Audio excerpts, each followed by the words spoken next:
आइए दोस्तों अगले सवाल पे चलते हैं। If a sum of money amounts to ₹12,900 and ₹14,250 at the end of fourth and fifth year respectively at a certain rate of simple interest, then the rate of interest is A 10%, B 12%, C 18%, D 20%। ठीक है, तो ये question को समझ लेते हैं। पहले एक अमाउंट ऑफ मनी है, ठीक है, जो कि ए sum of money amounts to ₹12,900। ठीक है, तो कह रहा है एक सम ऑफ मनी है जो कि 12,900 हो जाती है और 14,250 हो जाती है। कब? Eight the end of fourth year. ठीक है, उसने एक अमाउंट जो है, कुछ अमाउंट उसने जमा किया। ठीक है, चौथे साल में वो सिंपल इंटरेस्ट मिला के इतना हो जाता है। ठीक है, principal plus simple interest means amount इतना हो जाता है चौथे साल में, और वही पाँचवें साल में प्रिंसिपल प्लस अमाउंट हो जाता है, सॉरी प्रिंसिपल प्लस इंटरेस्ट कितना हो जाता है? 14,250। ठीक है, ये अमाउंट दिया गया है हमें फोर्थ और फिफ्थ ईयर का। हमें यहाँ पे बताना है रेट ऑफ इंटरेस्ट कितना है, तो आइए निकालते हैं। तो यहाँ पे देखिए हमें फिफ्थ ईयर का और फोर्थ ईयर का दिया है, तो हमें एक साल का इंटरेस्ट निकाल लेते हैं जो कि इसको मिल रहा है, क्योंकि सिंपल इंटरेस्ट में हर साल में आपको इंटरेस्ट जो मिलता है वो सेम मिलता है। ठीक है, कंपाउंड इंटरेस्ट में इंटरेस्ट चेंज होते हैं, सिंपल इंटरेस्ट में हर साल आपको प्रिंसिपल अमाउंट जो आपने शुरू में इन्वेस्ट किया था उसी पे आपको इंटरेस्ट मिलता है। ठीक है, तो हर साल हमें इक्वल इंटरेस्ट मिला है, चाहे चौथे से पाँचवें साल में मिले या तीसरे साल में मिले या दूसरे साल में मिले या पहले साल में, सारे ईयर में आपका amount of simple interest same होता है। ठीक है, तो उसका हमें यहाँ पे यूज़ करना है, उसी मेथड को। ठीक है, उसी कंसेप्ट को यहाँ पे यूज़ करना है कि हर साल में आपको सिंपल इंटरेस्ट सेम मिलता है। तो यहाँ पे देखिए फिफ्थ ईयर और फोर्थ ईयर का हमें अमाउंट दिया गया है।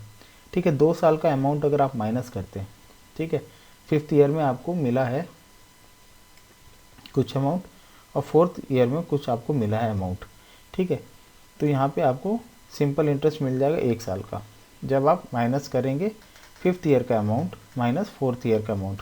ठीक है, अमाउंट क्या होता है? प्रिंसिपल प्लस सिंपल इंटरेस्ट, है ना, प्रिंसिपल प्लस सिंपल इंटरेस्ट।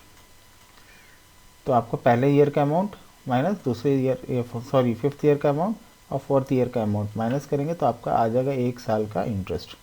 ठीक है, फोर्थ ईयर से उसको फिफ्थ ईयर में जो इंटरेस्ट मिला उसको मिला 1350 रुपीज़। ठीक है, ये आपको 1 साल का इंटरेस्ट मिला है। तो अभी आपको फोर्थ ईयर का अमाउंट दिया गया है 12,900। ठीक है, अभी अगर हमें प्रिंसिपल अमाउंट पे जाना, ठीक है, ये तो अमाउंट टोटल अमाउंट है इंटरेस्ट मिला के, तो आपको क्या करना पड़ेगा? 13,50 4 बार घटाना पड़ेगा, क्योंकि 4 साल की बात कर रहा है। या तो आप फिफ्थ ईयर से करेंगे तो 5 बार घटाना पड़ेगा, तो या तो आप इस अमाउंट को ले लीजिए या इस अमाउंट को ले लीजिए। ठीक है, दोनों अमाउंट में से आप ले सकते हैं। अगर आप फोर्थ ईयर के अमाउंट को लेंगे तो आपको 4 बार सिंपल इंटरेस्ट घटाना पड़ेगा प्रिंसिपल अमाउंट पे पहुंचने के लिए। ठीक है, तो 1 साल का हमें 1350 मिला है सिंपल इंटरेस्ट, 4 साल का कितना हो जाएगा? 1350 इंटू 4 5400। ठीक है, तो हम हमारे पास अब प्रिंसिपल अमाउंट क्या आ जाएगा? अमाउंट माइनस सिंपल इंटरेस्ट 4 साल का। ठीक है, प्रिंसिपल हमारे पास आ जाएगा, प्रिंसिपल अमाउंट मतलब जो शुरू में इसने इन्वेस्ट किया, तो अमाउंट हमारे पास कितना दिया है? 12,900, ये चौथे साल का, माइनस 4 साल का सिंपल इंटरेस्ट। तो अमाउंट है 12,900 माइनस 5400 इज इक्वल टू 7,500। ये प्रिंसिपल अमाउंट है। ठीक है, ये इसने इन्वेस्ट किया था 7,500 रुपीज़ शुरू में। आपको एक और बात यही बता दूं कि जैसे यहाँ पे 12,900 आपने लिया है, इसकी जगह आप 14,250 भी ले सकते थे। इसमें आपको 5 ईयर का आपको यहाँ पे ऐड करना पड़ेगा, 5वें ईयर का। ठीक है, 1350 इंटू 5 अगर आप फिफ्थ ईयर का लेते हैं। ठीक है, ये बस आपको क्लैरिटी के लिए कि हमने ये वाला क्यों नहीं लिया, हम इस अमाउंट को भी ले सकते हैं, इसको भी ले सकते हैं। तो हमारे पास 7,500 प्रिंसिपल अमाउंट आ गया। अब हमारे पास देखिए प्रिंसिपल अमाउंट आ गया है, सिंपल इंटरेस्ट पता है हमें, टाइम पीरियड भी हमें पता है, कोई भी टाइम पीरियड आप लगा सकते हैं फोर्थ ईयर का। तो हमारे पास मिल जाएगा रेट ऑफ इंटरेस्ट। तो S I is equal to principal rate into time upon 100 वाला फॉर्मूला लगाएंगे। तो यहाँ पे हम प्रिंसिपल वैल्यू डाल देते हैं 7,500, रेट आर 1 साल की बात करें अपॉन 100, और यहाँ पे 1 साल का सिंपल इंटरेस्ट। ठीक है। आपको यहाँ पे एक और बात बता देता हूँ कि यहाँ पे आप ये यूज़ मत कीजिएगा अमाउंट, ठीक है, क्योंकि ये टोटल अमाउंट है। तो यहाँ पे आपको सिंपल इंटरेस्ट, ये रहा, principal rate into time period, 1 साल की बात कर रहा है, अपॉन 100, ठीक है।